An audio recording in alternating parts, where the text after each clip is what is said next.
What's up, everybody? Just getting on camera here, or on the podcast here, to talk a little bit about a topic that I'm super passionate about. And it's also kind of this far-fetched or weird topic, or sort of it's far out there kind of topic that people can get a little stuck on. Like, we're talking about movement, about how our bodies are designed to move.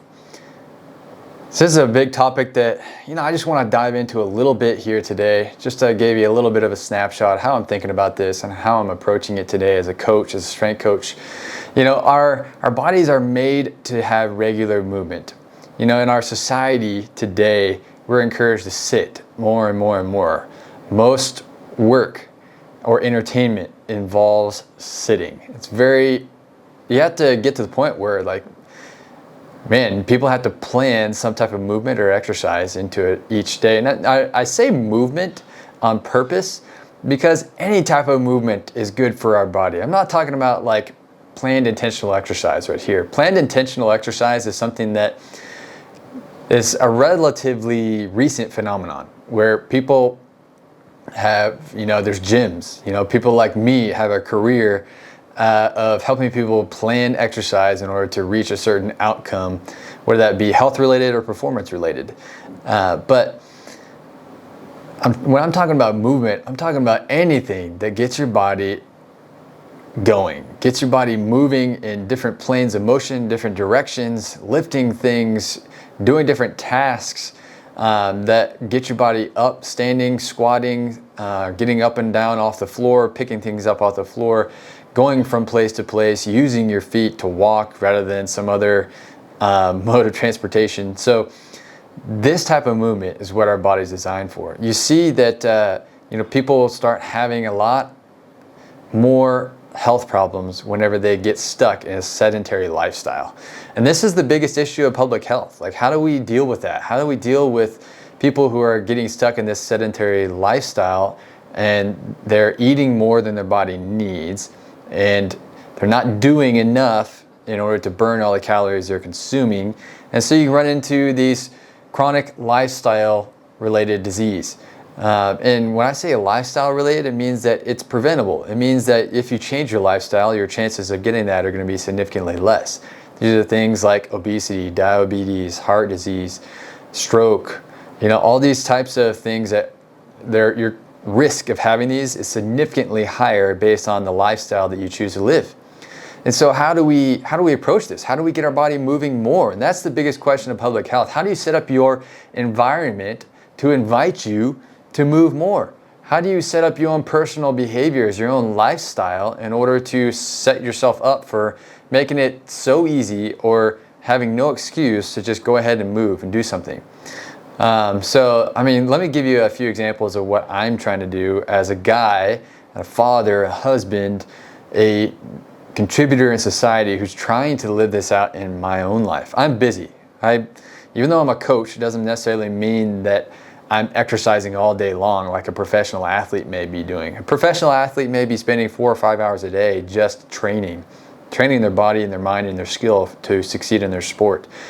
But even for a coach, there's lots of coaches out there who are way out of shape. They're not really being a good example to their athlete or their clients because they're spending all day doing the coaching and not doing anything but maybe sitting and standing all day long, kind of like a teacher.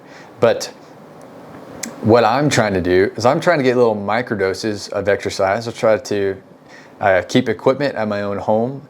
Of course, I'm an experienced coach, so I can plan my own workouts and keep some diversity, but also be trending in a certain direction of what I want to achieve as far as strength or cardiovascular ability. But having that equipment in my home gives me no excuse. Or maybe, other things that I'm doing are I'm just trying to walk. I'm taking walking breaks throughout the day. Maybe I want to get my mind right and take a little mental break after some meetings. Or some coaching. Whenever I'm coaching, I'm trying to move around the room as much as I can.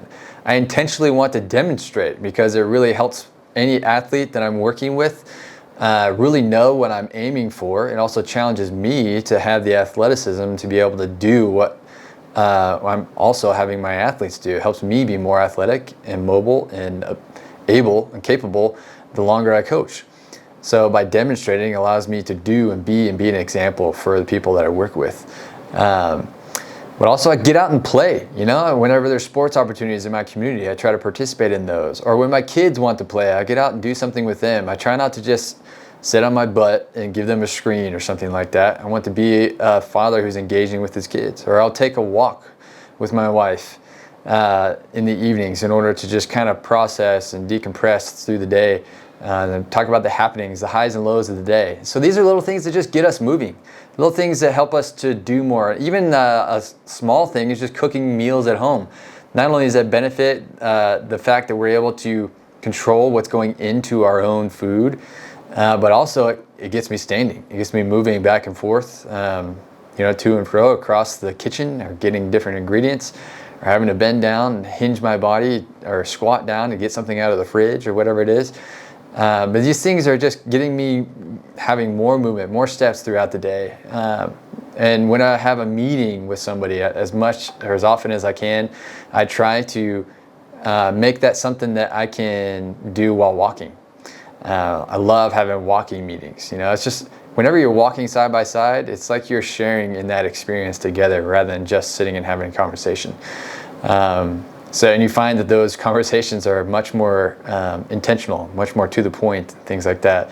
So you're able to connect on a deeper level. So these are just a few things. And of course, there's other strategies that you can do where instead of ordering your groceries, you intentionally go to the store, you park a little ways away, you walk to the store, or you carry your stuff instead of using a cart, or you take the stairs, no matter what floor you live on, or what floor you work on.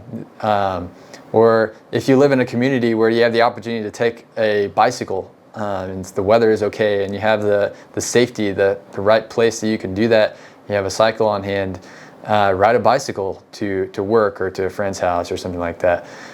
Whatever it takes to put these active things into your life that you enjoy, whether it be a hobby or just coming alongside someone or intentionally getting yourself active, the more you can end up moving throughout the day, it's going to help your blood circulation, it will help your digestion, it will help you sleep better at night, it will help your circadian rhythm, especially if you're getting out in the sunlight during the day. So all these things are so good, and they help prevent those things like insulin resistance, where your blood sugar is out of control. It gets you moving more, so you're going to have a better body fat percentage. You're going to be able to have more of an awareness of your hunger cues because you're just moving, you're getting your body going. And so all of this as well just clears your mind by getting to move more. It relieves stress. Your body's designed to move. When you're not moving enough, your body's going to respond to some different stressors, be it internally that you don't even feel necessarily, in your blood work, or even in your emotional stress. When you're not moving, your body responds like, man, something is not right. And so our bodies are designed to move, to go throughout its full range of motion at every joint. And whenever you rob it of that design, what we're made to do, then things are going to start to go wrong, whether it be digestion, whether it be your internal function, or even just the range of motion that you're capable of as far as your joints. You're going to end up getting back pain because your body's going to adapt to that sitting position. And so whenever you end up getting super weak in your core, and you end up getting really stiff in your hips, then just standing is going to cause back pain. You're going to have a lesser tolerance. So what do we do from here? What do we do from here when we know that, okay, movement is good for me? How can I move more?